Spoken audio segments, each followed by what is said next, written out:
serviços da saúde para que faça a devida limpeza de qualquer energia negativa que se encontre. Pedindo auxílio da equipe amiga que nos assiste, pedimos a purificação da água, que é o remédio necessário que levamos para nossas casas. E pedimos a ajuda de cada um de suas vidas. E assim, em nome de Deus, do Cristo e da caridade, vamos iniciando atividades desta quarta-feira à noite. A leitura desta noite do Evangelho segundo o Espiritismo, decodificado por Allan Kardec, é o capítulo 5, Bem-aventurados os aflitos. O item 3, Justiça das aflições. As compensações que Jesus promete aos aflitos da terra só podem acontecer na vida futura. Sem a certeza do porvir, essas máximas seriam um contrassenso. Mais que isso, seria um louco. Mesmo com essa certeza, dificilmente se compreende a utilidade de sofrer para ser feliz. Diz que é para ter mais mérito. Mas pergunta-se então, por que uns sofrem mais que outros? Por que uns nascem na miséria, outros na opulência? Se não têm feitos nada para justificar essa situação, por que uns nada conseguem enquanto outros tudo parece sorrir? Mas o que se compreende, menos ainda, é os bens e os males divididos tão desigualmente entre o vício e a virtude. Homens virtuosos sofrerem enquanto os maus prosperam. A fé no porvir pode consolar e proporcionar com paciência, mas não explica essas anomalias que parecem desmentir a justiça de Deus. Todavia, desde que se admita Deus, não se pode concebê-lo sem a infinitude das perfeições. Ele deve ser todo poder, toda justiça, toda bondade. Sem isso, não seria Deus. E se Deus é soberanamente bom e justo, não pode agir por capricho nem por parcialidade. As vicissitudes da vida têm, pois, uma causa, e como Deus é justo, essa causa deve ser justa. Eis que cada um deve bem se compreender. Deus esclareceu os homens sobre essa causa pelos ensinamentos de Jesus, e hoje, julgando-os bastante maduros para compreendê-la, revela inteiramente pelo Espiritismo, isto é, pela voz dos Espíritos. Que assim seja. Nesta noite, nosso irmão Senhores vai fazer a exposição. Boa noite, meus irmãos. Boa noite. É um prazer imenso estar entrando a ser com os amigos. Iniciamos dando um ponto de partida no raciocínio da noite de hoje, uma pequena trova que diz assim: um dia, pronto, me acaba. Que seja o que tem de ser. Morrer, o que me importa, o diabo é deixar de viver. Mário Quintana. O saudoso poeta gaúcho Mário Quintana nos legou com essa pequena trova um raciocínio muito interessante. Porque, em primeiro lugar, para o Quintana, a morte era uma fatalidade, algo do qual não se pode fugir. Eu não sei se todos sabem, mas é a única coisa certa para todos nós aqui. Se alguém não sabia, eu lamento dar notícia, mas todos nós vamos desencarnar. A gente só não sabe quando, tomara que não seja hoje, mas é fatalismo. Faz parte da vida. A única certeza que temos ao nascer é que esse tempo é um tempo restrito, é um tempo que vai ter um prazo. E ele dizia que isso não tirava o sono dele, não dava para ele qualquer tipo de angústia. Ele dizia: seja o que tem que ser. Morrer não é importante, porque vai acontecer. Mas o problema para ele era deixar de viver. Olha que interessante. O poeta, ele desvinculou as duas coisas. Morte de um lado, deixar de viver de outro. De modo que ele não acreditava que eram coisas iguais. O poeta dá a entender que a morte é uma fatalidade, porém deixar de viver é o drama. Porque a pessoa deixa de viver mesmo ainda estando viva. Qual fosse uma opção? E ele então diz: isso é horrível, isso é ruim, dando a entender a nós outros que lemos essa trova, que escutamos ela, de que ele amava a vida, que a vida era boa, a vida era plena, a vida tinha um grande motivo de ser, e que deixar essa vida era algo ruim, era algo que lhe, sim, isso sim lhe doía, isso sim lhe era importante. É um drama que nem todos de nós pensemos como Quintana, e nós encontremos tantas pessoas, inclusive nós mesmos, tantas vezes, que não nutrimos, não temos, quem sabe, a mesma visão dele pela vida. E tantas pessoas deixam de viver, ainda estando vivas. Tantas pessoas desistam da própria vida, tantas pessoas sintam-se tão angustiadas com os acontecimentos e com as circunstâncias da sua existência, que não nutrem por essa dádiva dada a nós, que é a vida, o carinho, o amor, a responsabilidade que nós deveríamos nutrir. É um drama. E eu divido com vocês esses raciocínios, um tanto quanto profundos, porque me lembrei, alguns dias atrás, eu sonhei com uma amiga desencarnada, que ela, nos últimos dias de vida dela, onde nós fomos lá tentar, já acamada, idosa, já acamada, sofrendo dessas angústias, porque naquele momento ímpar, onde a pessoa pressente que está nos seus últimos momentos dessa existência corpórea, inconscientemente, e André Luiz fala sobre isso no Obreiros da Vida Eterna, a pessoa começa a fazer aquele balanço da própria existência. E ela falava de forma muito triste, muito angustiosa para mim, dizendo assim: Rodrigo, eu não consigo reconhecer felicidade na minha caminhada. Parece que a vida é programada para sermos infelizes e não programada para sermos felizes. Parece que nós corremos atrás da felicidade, a felicidade sempre corre de nós. E é isso que eu sinto agora, aqui, nesse momento, que eu sei, que eu sinto que são os meus últimos. Ora, isso é uma coisa muito triste. Uma coisa muito triste.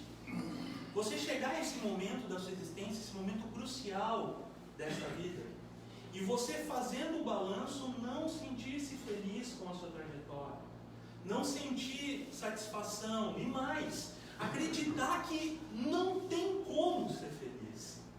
Isso é como se esvaziasse o sentido, a substância dessa dádiva que a gente apresenta, que a gente tem, que é a vida.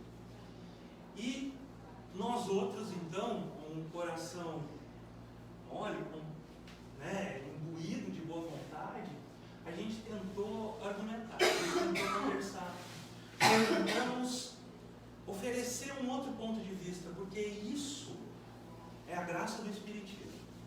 É aí que o Espírita se paga, sabia? Porque o Espiritismo, de forma muito humilde, ele oferece uma explicação. O Espiritismo, com muita humildade, oferece para a pessoa uma ideia de sentido. E por que as coisas parecem assim? E uma forma de ver, de enxergar, de absorver, de assimilar essas experiências que nos unem na nossa vida de encarnados. Porque acredite, todos nós passamos por vicissitudes. E a gente tentou argumentar com ela, a gente tentou conversar, e eu fui lá no âmago, lá na raiz, Livro dos Espíritos. No Livro dos Espíritos, Kardec faz 3 perguntas aos espíritos superiores. Elas estão lá na questão 920, 921 e a 922. E ele pergunta assim: pode o homem gozar de completa felicidade na Terra? E os espíritos respondem: não. Por isso que a vida foi lhe dada como prova ou expiação. Dele, porém, depende a suavização de seus males e o ser tão feliz quanto possível na Terra. Bom, a vida é uma dádiva, mas ela nos foi dada como um estágio, como prova ou expiação, para que a gente prove que aprendeu, ou que a gente dê testemunho, que a gente expie, que a gente desfaça os nós que deixamos no caminho, refaça as nossas atitudes infelizes, reconstrua o nosso íntimo, nos reinventemos. Então, logo, se estamos aqui para provar ou para dar um testemunho, para espiar, logo, a vida é cheia de tribulações. Nossa vida é cheia de tribulações. Tanto é que quando Jesus diz, vós jaz no maligno, o mundo jaz no maligno, o que ele queria dizer? Ele queria dizer que ainda na nossa ambiência, onde estamos, nesse plano em que estamos reencarnados, ainda existe muito mal. E o mal existe dada a ignorância de nós outros que estamos aqui habitando esse planeta. Porque precisamos dessa prova, ou dessa expiação. Na questão 921, desculpa, aquela 920, Kardec então pergunta: concebe-se que o homem será feliz na Terra quando a humanidade estiver transformada. Mas enquanto isso não se verifica, poderá conseguir uma felicidade relativa? O Kardec o cara sabe. Porque ele pega aquela pergunta e ele vai adiante, ele propõe um argumento a mais. Ele diz, tá, beleza, a gente sabe que reina ainda a infelicidade por causa do estágio em que estamos, mas isso a gente sabe, mas não tem como. E os espíritos respondem para ele: o homem é quase sempre obreiro da sua própria infelicidade. Praticando a lei de Deus, a muitos males se forrará e proporcionará a si mesmo felicidade tão grande quanto o comporte a sua existência grosseira. O que eles estão falando de forma muito suave para a gente não se ofender? Geralmente a nossa infelicidade é culpa nossa. Geralmente. Pode ser uma culpa por algo que fizemos de errado nessa existência, porque a gente começa a colher a consequência das nossas atitudes infelizes, ou coisas que trazemos de outra reencarnação. Consequências infelizes das quais nós precisamos dar conta. A gente precisa reinventar, a gente precisa se refazer. Então a gente traz esse peso, a gente traz essa tormenta psíquica e mental e precisamos resolver, precisamos dar conta.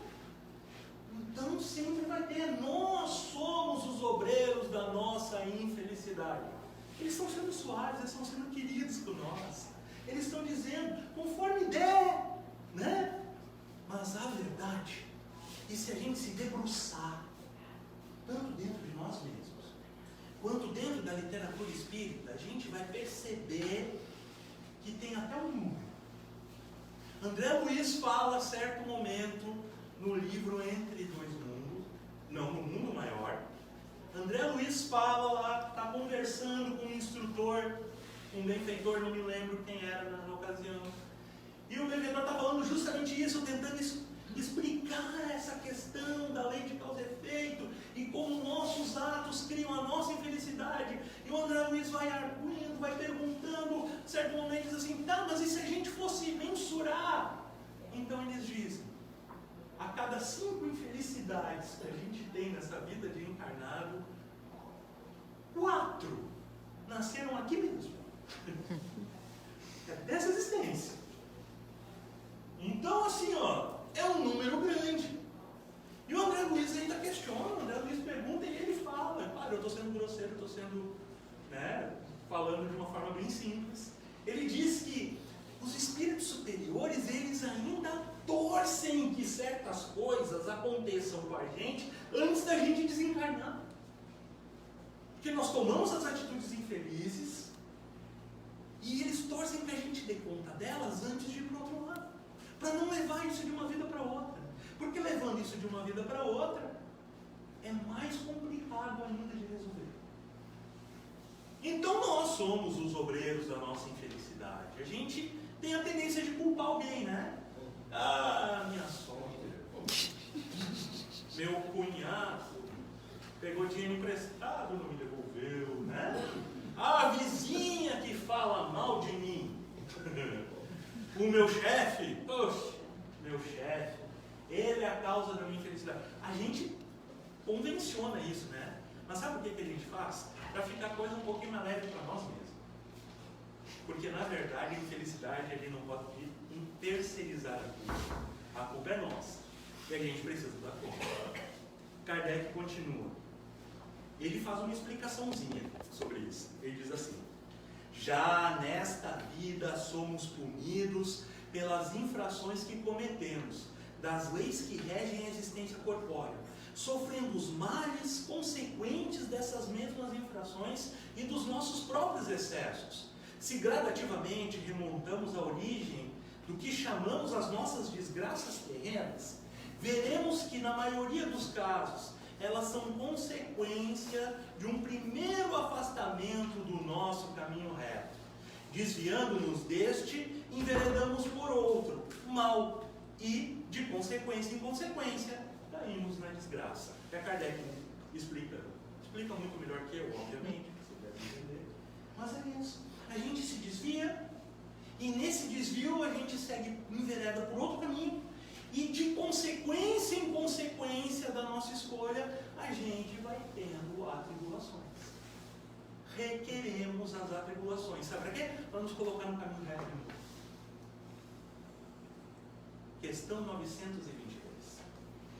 A felicidade terrestre é relativa à posição de cada um. O que basta para a felicidade de um, constitui a desgraça de outro. Haverá, contudo, alguma soma de felicidade comum a todos os homens? Olha só a pergunta de Kardec. Tem alguma questão, na questão de felicidade, algo comum que supra medianamente as necessidades de felicidade íntima de todos os homens? Algo inerente à nossa condição de espíritos encarnados? E os espíritos respondem: com relação à vida material, é o necessário.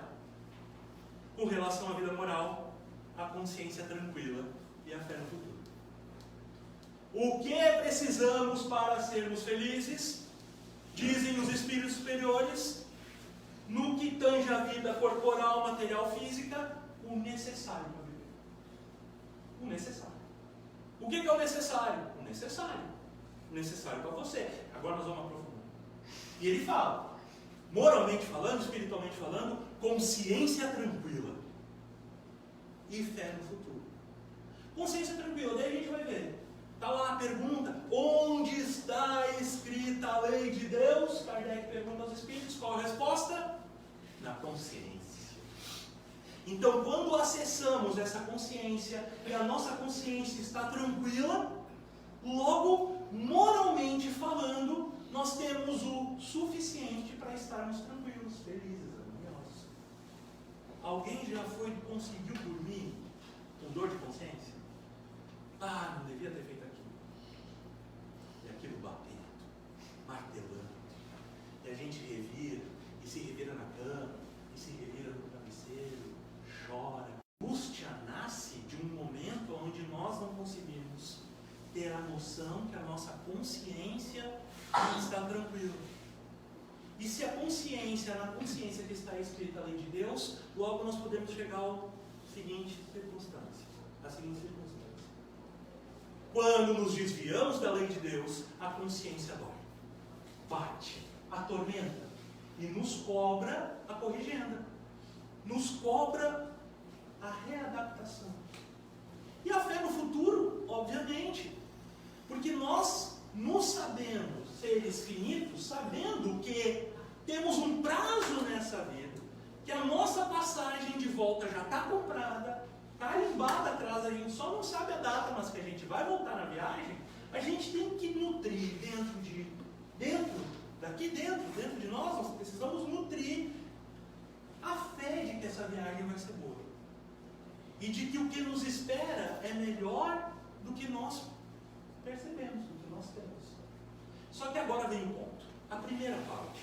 Quando os espíritos dizem, materialmente falando, o limite para que nós sejamos felizes é o necessário. O que é necessário?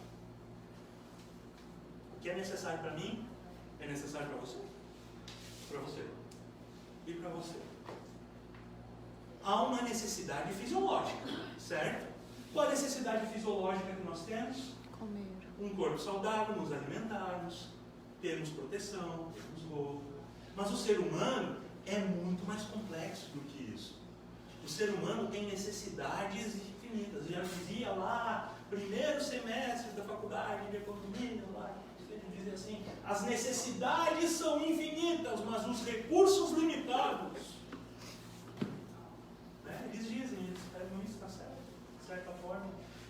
Mas nós temos um limite de necessidade. O problema todo, é a subjetividade da nossa construção de felicidade. Entende? Por quê?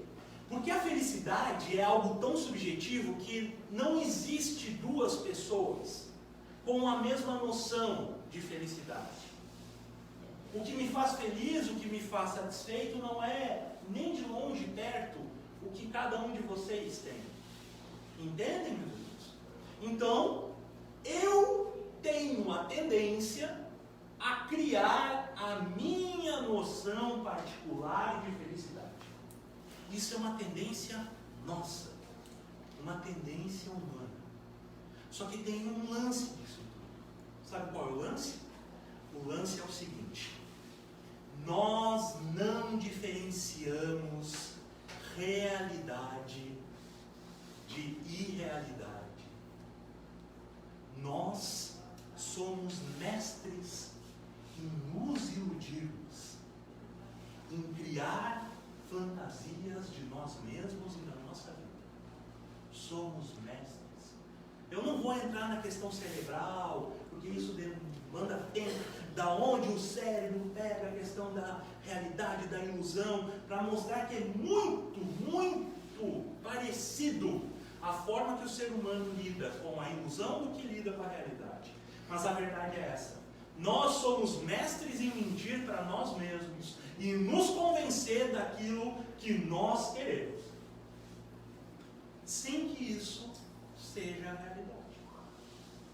Nós criamos uma noção de felicidade que supra geralmente o nosso ego infantilizado. O que é o ego? O ego é o nosso ser, a nossa parte da nossa psique, que é toda vontade, todo desejo. E ali nós acalentamos as necessidades mais primárias nossas e toda aquela vontade de ter atenção, toda aquela vontade de ter mais, todo desejo contido que nós precisamos reprimir por vezes, mas que nasce dentro de nós. Então são aquelas necessidades que criamos para suprir esse ego infantilizado por vezes, que nós acreditamos ser necessário para sermos felizes. Alguns de vocês já devem ter passado por uma das primeiras ilusões que o ser encarnado passa para se convencer do que é necessário. No momento que em algum lance lá na sua adolescência você acreditou que só seria feliz se aquela pessoa gostasse de você. Ela por vezes nem sabia que você existia. Não sabia. Mas a gente se convenceu. Não, eu só vou ser feliz se fulano gostar de mim. Se fulana gostar de mim. Se eu conseguir algo. Quem é que falou? Quem é que disse isso? O coração. O coração está batendo, viu? Não. O nosso ego. Nós nos convencemos e queremos nos convencer que a nossa felicidade estaria atrelada a um possível relacionamento. E esse relacionamento teria que ser com aquela pessoa. Aquela. Mas não olha na tua cara, não importa, é aquela. Fulano é ruim para ti. Não importa. Eu me sacrifico por esse amor. É uma ilusão, entende? Nós criamos essa ilusão. Nós criamos essa ilusão e acreditamos nessa ilusão. Impulsionamos toda a nossa busca, toda a nossa vontade e toda a nossa necessidade em cima dessa ilusão que nós criamos. Ninguém criou para nós. Tem outras ilusões. Eu só vou ser feliz se eu for uma pessoa extremamente destacada na carreira que eu escolhi. E geralmente deve ser uma carreira que os outros admiram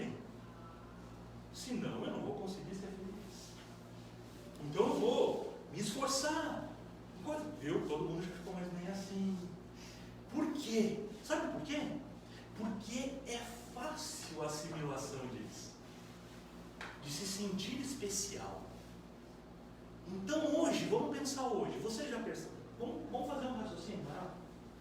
Há um tempo atrás, e eu estou falando pouco tempo atrás, pouquíssimo tempo atrás, você, para ser reconhecido, para ser, digamos assim, famoso, você deveria ter um talento específico, se destacar dentro do campo onde esse talento foi colocado e colher então o reconhecimento das outras pessoas para com o seu talento.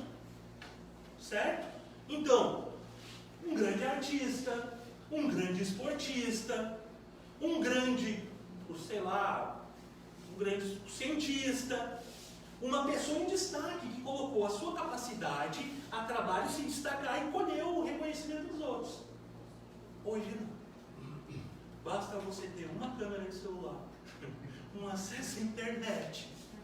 Você coloca, faz um vídeo seu falando bobagem e vê quantos likes esse vídeo colhe e você é reconhecido. Então, mas que talento tem? Não sei. Mas eu entrei no Big Brother. Quem? Não sei. Mas o que ele faz? Não sei. Dias atrás um sobrinho veio e trouxe assim: eu sou fã do fulano. Por quê? Porque ele é muito maneiro. O que ele faz? Vídeo. Tá, mas o que ele faz? Vídeo. Tá, mas o que ele fala nos vídeos? Não sei muito. Vídeo. Entende? Entende como a lógica se inverteu? Há um tempo atrás, para você emitir uma opinião e a sua opinião ser colhida por uma fração da população, você tinha que se dedicar, estudar, assimilar, conquistar a partir do seu estudo e da sua capacidade de assimilação e transmissão de verbalização dos seus pensamentos, das suas opiniões, um espaço, quem sabe numa mídia, num jornal, em alguma coisa, conquistado e que você se destacaria por isso. Hoje não, qualquer um emite a sua opinião no seu Facebook e quer ser ouvido e quer ser admirado, porque aí que está o ponto, a necessidade de suprir o próprio ego, a vaidade, o orgulho. Eu quero ser ouvido como uma criancinha. Uma criancinha que faz de tudo. Quando chega a visita em casa, ela começa a agir diferente do que ela agia. Não estava só com a família em casa. Chegou a visita, ela começa a agir diferente. Por quê? Porque ela quer atenção. Ela faz aquilo para chamar atenção. E hoje nós temos esse comportamento direcionado por várias pessoas. Porque nós criamos a necessidade que nós precisamos de reconhecimento dos outros para sermos felizes. É o nosso orgulho falando. É o nosso senso de exclusividade. E aí vem mais um ponto. Quem é que disse que você precisa ter um carro de 500 mil reais para ser feliz? Quem falou isso? Quem disse? Quem introjetou isso na sua cabeça? Da onde você assimilou isso?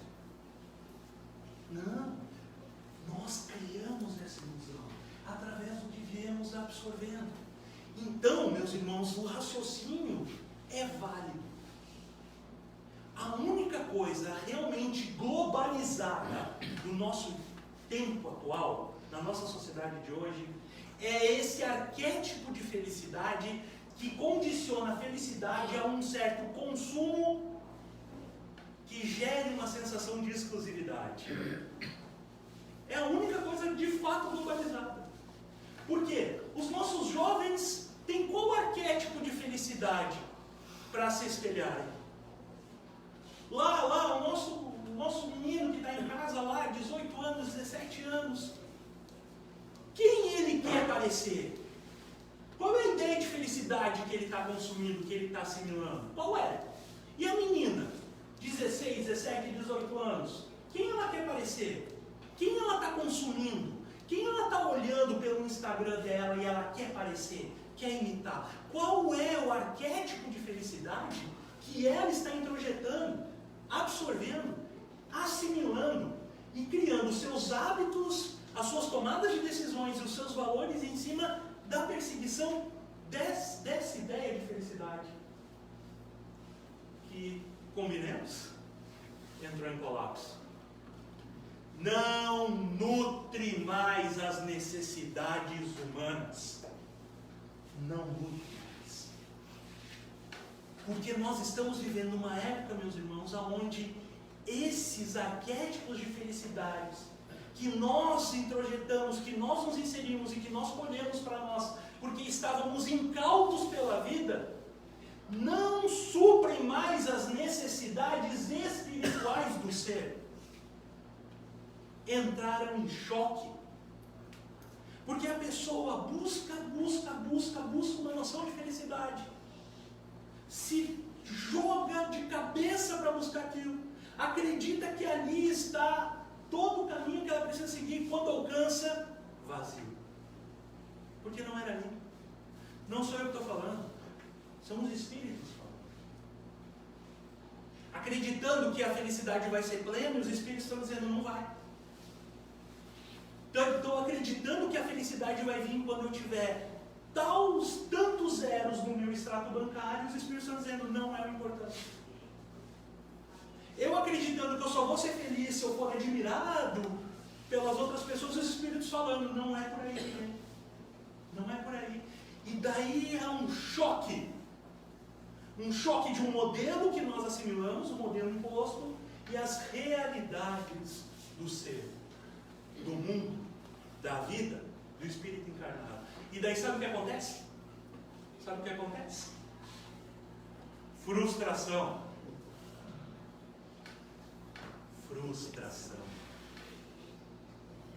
A pessoa se sente frustrada porque condicionou a sua felicidade a assuntos e aspectos periféricos da sua evolução, que não acrescentariam nada para ela, nada para o seu ser imortal, nada para o seu caminho de espírito encarnado, e percebe-se ali então desconectada do que realmente importa na vida e se sente frustrada, triste, inadequada, achando que a vida é uma sucessão de problemas. Mas a verdade é a seguinte: como assim nós criamos essa ilusão para nós, mentimos para nós mesmos e permanecemos enterrados nesse conceito, de forma que não conseguimos sair? Os estudiosos, os psicopedagogos, os psicólogos, as pessoas que estudam o desenvolvimento cognitivo humano, sobretudo as crianças, eles são unânimes em afirmar que não existe uma fórmula perfeita de felicidade. A felicidade é um critério tão subjetivo que não tem uma fórmula exata para que cada pessoa possa assimilar e possa ver. Exatamente o que os espíritos falam. Só que todos eles são unânimes também em falar, em afirmar, que existe uma fórmula perfeita para criar adultos infelizes. Perfeito. Que se você fizer com a criança, com certeza, praticamente 100%, para não dizer 100%, 99,99999% das vezes, aquela criança vai virar um adulto infeliz. Sabe qual é? Faz todas as vontades da criança. Faça todas as vontades daquela criança, e que em alguns anos aquele adulto vai ser uma pessoa totalmente infeliz. É simples, a fórmula é perfeita, a fórmula é exata. Sabe por quê? Porque já se entende, a ciência já entende, os estudiosos da mente humana e do aspecto cognitivo já entendem que vencer frustrações é uma das capacidades que, quando desenvolvidas desde criança, faz o indivíduo, quando adulto, ter mais potencial de felicidade íntima. vencendo as frustrações. E dizem que o papel de pai, o papel de mãe é justamente esse: frustrar a criança na construção dos seus desejos. Se a criança não é frustrada, se a criança tem tudo o que quer, tudo o que deseja, todas as facilidades, ela vai ser um ser frágil, emocionalmente, psicologicamente. E ser um ser frágil, quando os problemas da vida aparecerem, não vai saber se frustrar, vai se sentir indignado porque as coisas não funcionam. Entendem? Vamos fazer uma reflexão para entender como nós criamos esse jogo, e esse jogo é mentiroso, onde nós nos inserimos. Lembre-se de você com 17 anos. Ah, que saudade dos meus 17 anos. Lembre-se de tudo que você desejava, gostava, queria e almejava para a sua vida. Tudo que você imaginou que você seria. Todos os condicionantes, os sonhos que você tinha. E agora, olhe-se e faça uma ideia se, de forma mágica, todos os seus desejos de 17 anos tivessem sido atendidos. Aonde você estaria hoje? Com a maturidade, com a experiência da vida, com o entendimento da profundidade com a qual nós precisamos trilhar essa existência, você entender-se melhor, a melhor versão de si mesmo. E sabendo que se meu pai fosse rico e tivesse me dado aquele carro importado quando eu fiz 18 anos, onde eu estaria? Se eu não precisasse ter ficado trabalhando tanto e eu pudesse ter mais tempo livre para ficar sem fazer nada, vadiando com os meus amigos nas tardes, eu teria sido muito mais feliz. Será? Claro que não. Obviamente que não.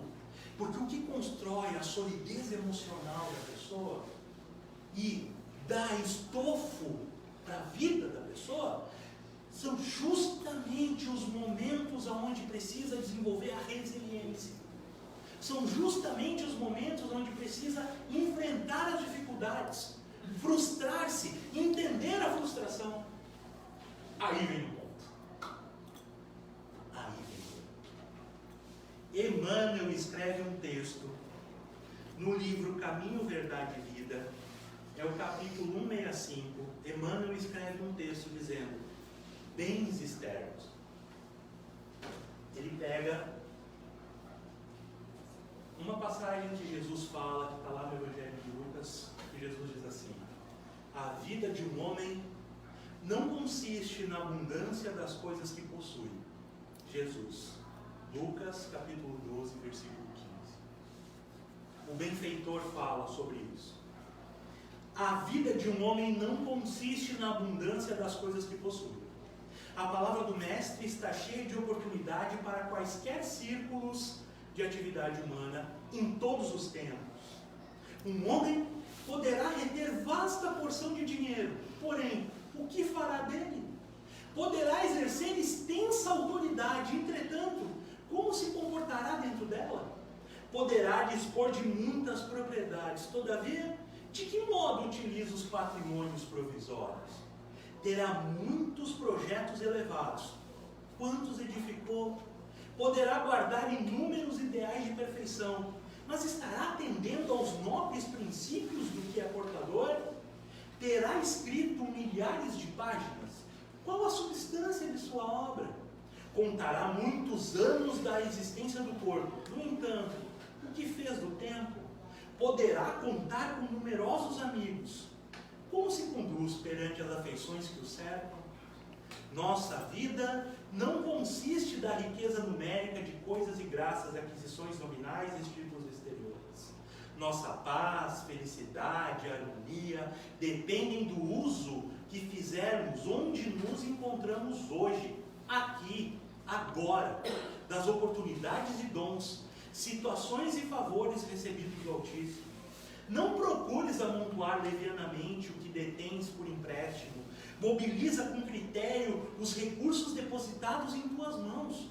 O Senhor não te identificará pelos tesouros que ajuntastes, pelas bênçãos que retivestes, pelos anos que viveste no corpo físico.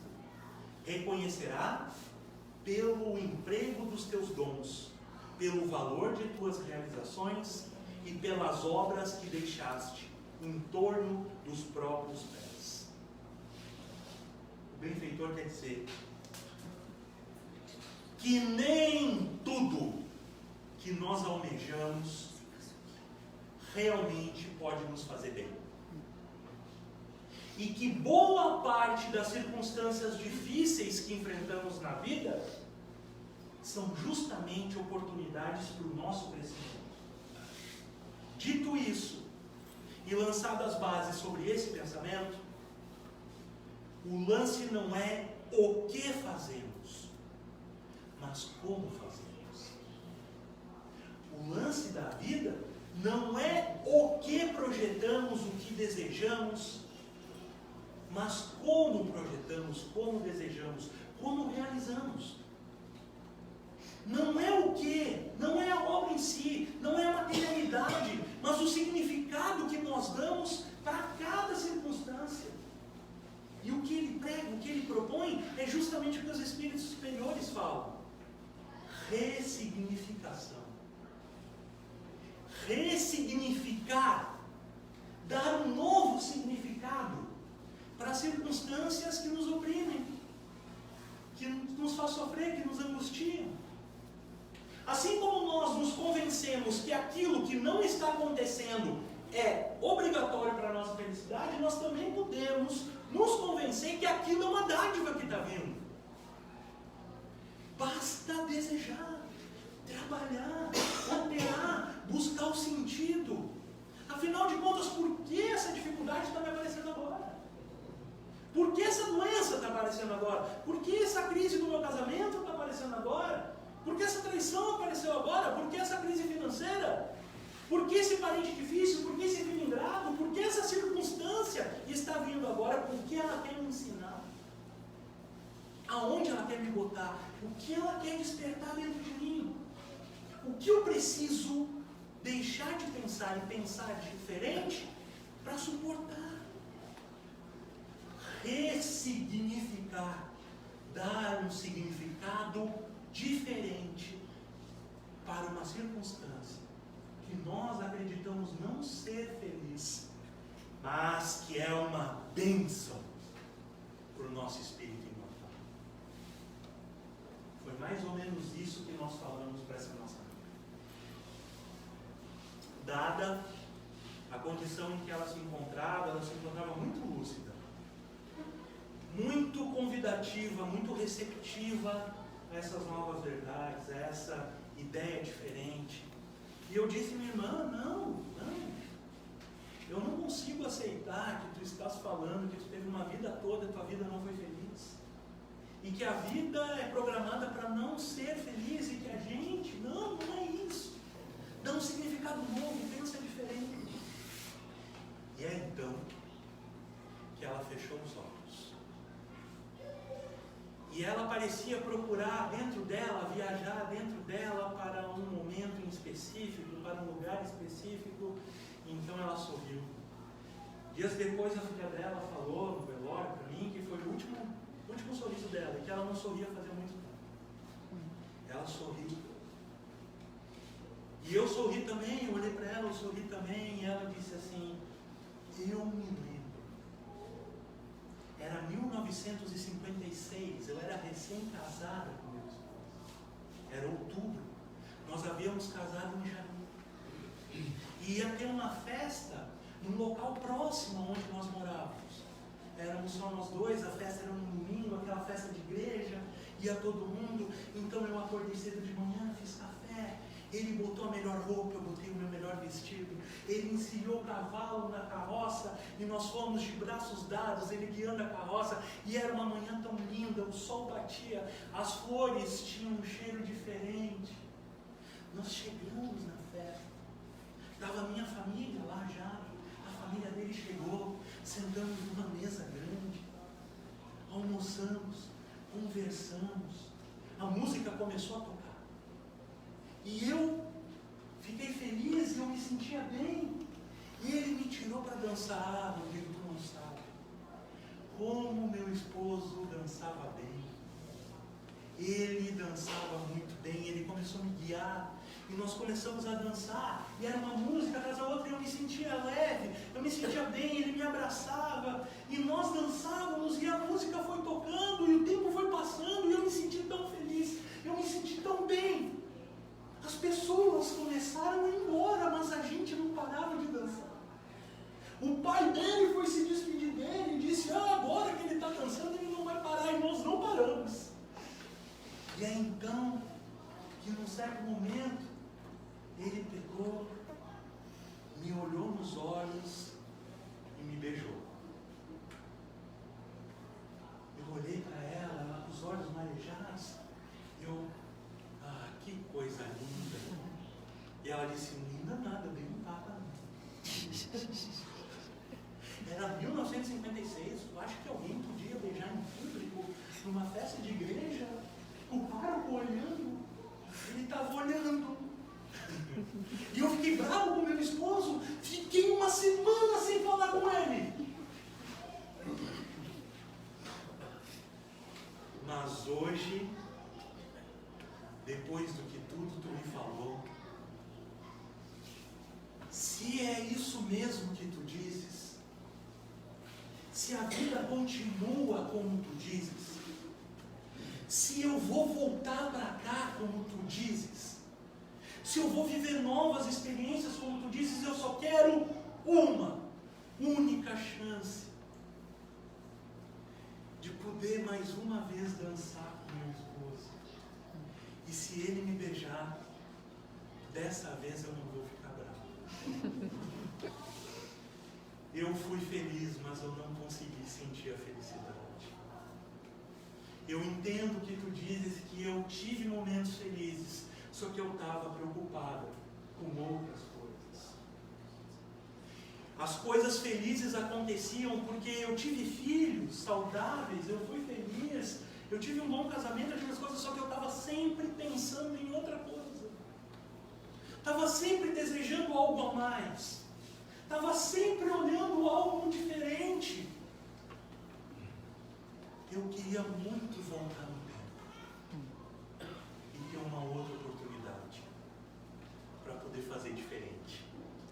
E aí sim eu acho que eu ia me sentir feliz. Meus irmãos, alguns dias depois ela veio a falecer. E eu um dia rezei muito, orei muito, para que assim como estava lá o esposo dela na hora, desencarnado, projetando nela aquela lembrança, para extrair daquele coração um momento onde realmente ela se sentiu feliz, eu rezei para que ela realmente tenha essa oportunidade. Porque todos nós merecemos sermos felizes, mas nós precisamos construir essa felicidade. E eu prometi para mim mesmo, a partir dessa história, que eu não ia chegar no ocaso da minha vida corpórea e querer reconstruir um momento. Não. Eu quero chegar no ocaso da minha vida e voltar para os momentos que eu vivi, tal qual eles eram. Porque Espiritismo não é para mortos. O Espiritismo é um presente da divindade para nós, vivos encarnados, para que nós demos um sentido para a nossa existência, um ressignificado para nossas dores, e que nós tenhamos a felicidade possível que nos é permitida, dada o nosso grau de elevação. Mas a felicidade plena, ela não é uma promessa, ela é uma certeza. Mas nós precisamos construí-la. Construamos essa felicidade dentro de nós mesmos, aqui, agora, nesse momento, com o que nós temos, com as dificuldades que nós temos, com as pessoas difíceis que estão à nossa volta, com as crises que precisamos enfrentar. Nada disso é empecilho para sermos felizes. Nós não podemos abrir mão da nossa vida antes dela acabar. O único empecilho para a nossa felicidade é nós mesmos, é a nossa pouca vontade de conquistar passei no tempo de novo. Normal. Que tenhamos uma semana de busca abençoada.